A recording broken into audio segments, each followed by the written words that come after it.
Those times when you get up early and you work hard. Those times when you stay up late and you work hard. Those times when you don't feel like working, you're too tired, you don't want to push yourself, but you do it anyway.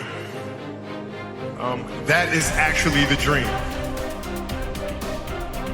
That's the dream. It's not the destination, it's the journey.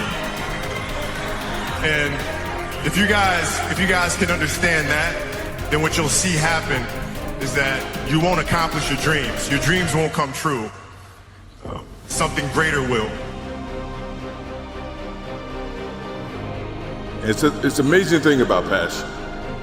If you love something, if you have a strong passion for something, you would go to the extreme to try to understand or try to get it.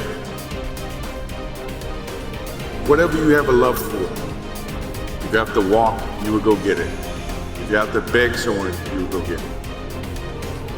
I don't think you guys understand how present you guys were with me. You know, you guys were there with me at 5:30 in the morning when I was running the track and I was midway through my workout. And I didn't know if I could make it through. And I thought about the expectations you guys had for me and you had for our team. And it pushed me through. It got me through those 800s and 400s and 100s at 5:30 in the morning. So I thank you. We're not on this stage just because of talent or ability. We're up here because of 4 a.m. We're up here because of 2-a-days or 5-a-days. We're up here because we had a dream and let nothing stand in our way. If anything tried to bring us down, we used it to make us stronger. We were never satisfied, never finished, will never be retired. My high school English teacher, Mr. Fisk, he had this beautiful quote, and it read, "Rest at the end, not in the middle." And I took that to heart. I believe there's time for resting at the end, but for me, that time is not now. Thank you for this tremendous honor in acknowledging my basketball career, but I'm far from done. My next dream is to be honored one day for inspiring the next generation of athletes to have a dream, sacrifice for it, and never ever rest in the middle. Rest at the end, not in the middle. Be yourself. That's it. Be you. Be you. There's no gimmick. You don't have to provide anything. Who are you? Where are you today? What is your story? Where does that come from? And if you guys can understand that, then I'm doing my job as a father. Thank you guys so much. I love you. Mamba out.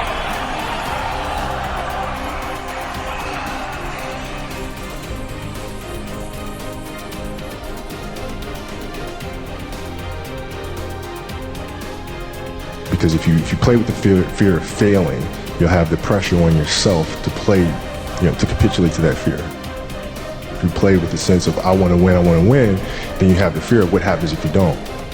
But if you find common ground in the middle, in the center, then it doesn't matter. You're unfazed by either, right? And that enables you to really just stay in the moment, stay connected to it, and not feel anything other than what's in front of you. So I try to just be dead center.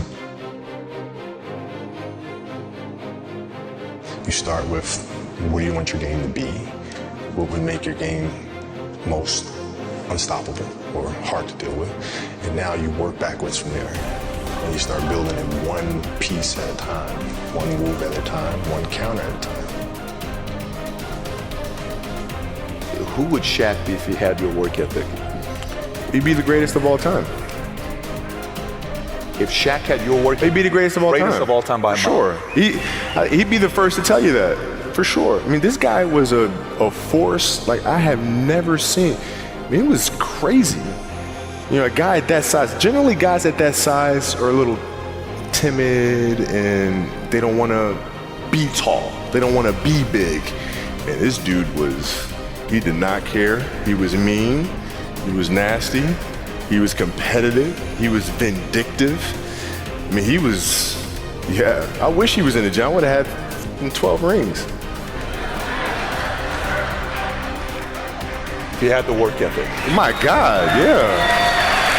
We ain't be close. If you're lazy, man, I don't want to talk to you. I don't want to deal with you. You're gonna make me feel dumber. You're gonna lower my level. I don't think so. You can go over there. There's plenty of teams in here where you'll fit right in. I don't deal with people that don't commit at that level, but then act as if they do. I don't deal with that. I don't. It's real shit. I mean, listen. So, like, we used to get into stuff all the time because it was like, you know, he would say, okay, Kobe's not throwing me the ball. And, you know, media would take it and run with it and all sorts of stuff. And I'm like, well, bruh, if you were in shape, by the time I run down on a fast break and run back and then run down, you're still coming down the first time, bruh. Like, what the hell do you want me to do? Right? So a lot of our contention came from that. And even though he was older, you were still confronting him. You didn't care. Oh, I didn't care, man. From listen, day one, bro. From day one. I knew for sure Rick Fox, my teammates, they all thought I was absolutely crazy the day me and Shaq got in a fist fight.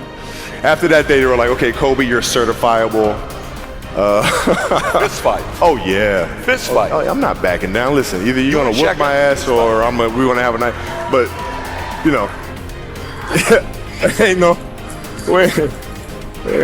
You know, there's a level of respect, and for Shaq too, by the way. And I know he's told me that day was a big turning point for him because it was like, you know, he's generally used to talking trash and saying what he wants, and nobody really stepping up and challenging him on that. And then when he saw me challenge him on that, he was like, "This kid's crazy.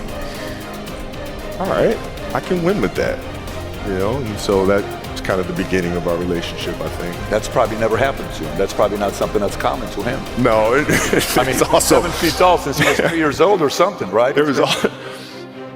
This is all coming back to me right now. There's also a game in Phoenix, my first year we were playing, and he kept posting up, but they kept fouling him, so he kept going to the free throw line and kept missing them. And so he throw the ball out to me. I'm not throwing that back in there, right? So I kept shooting him, right? So we get in the timeout, and he's like, hey, I'm open. I'm like, okay. And so we go out, and same thing, come, hey, I'm open. Okay. And you go, come back in, hey, dude, you got to throw me the ball. I said, man, that, get it off the rebound if I miss, bro. You told him this. First year. 18 years old, man, 18 years old. And I must have been out of my damn mind. The story continues. So if you fail on Monday, the only way it's a failure on Monday is if you decide to not progress from that, right? So to me, that's why failure is not existent. Because, you know, if I fail today, okay, I'm gonna learn something from that failure and I'm gonna try again on Tuesday. Those times when you don't feel like working, you're too tired, you don't want to push yourself, but you do it anyway. That's the dream. It's not the destination, it's the journey.